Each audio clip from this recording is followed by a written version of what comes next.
Donald Trump's turbulent 2017 could go out with a bang or with a whimper.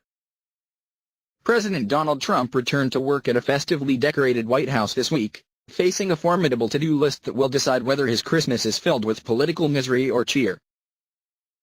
After spending much of November in East Asia and Florida, Trump returned to marbled corridors bedecked with garlands and graced by ballerinas, but also chilled by the prospect of a daunting few weeks ahead.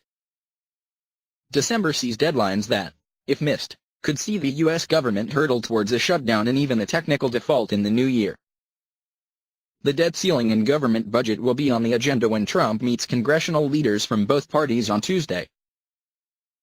The meeting comes against the backdrop of a fiercely contested December 12th election in Alabama, which will be a bellwether for Trump's support and could tilt control of the Senate away from Republicans. Republican officials admit that controversies may split right-wing voters, handing an unlikely victory to Democrats in that deeply Republican state.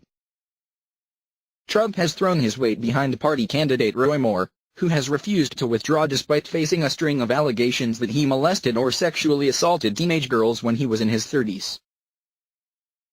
The White House says Trump will not campaign with Moore, but he has questioned the allegations and urged voters to oppose Democrat Doug Jones.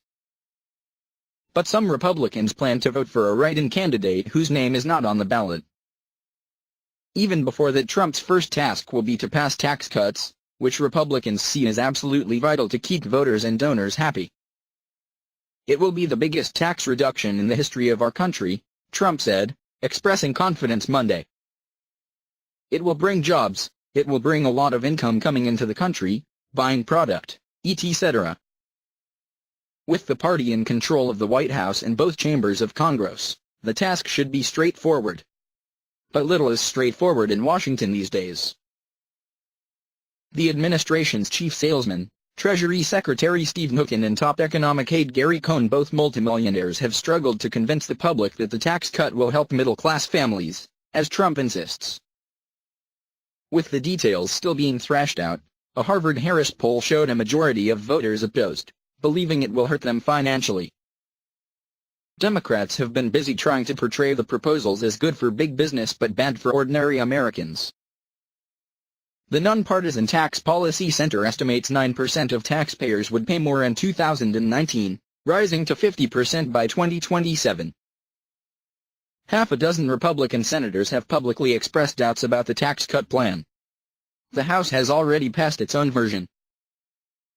Some are concerned that the proposals would increase the national debt by around $1.4 trillion by 2027, according to the Nonpartisan Congressional Budget Office.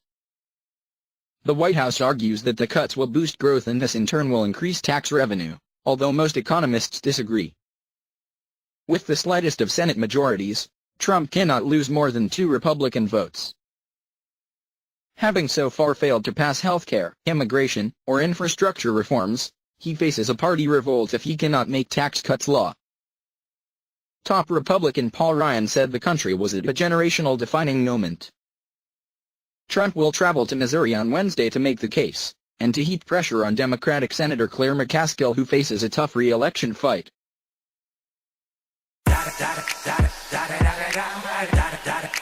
Eagle double G.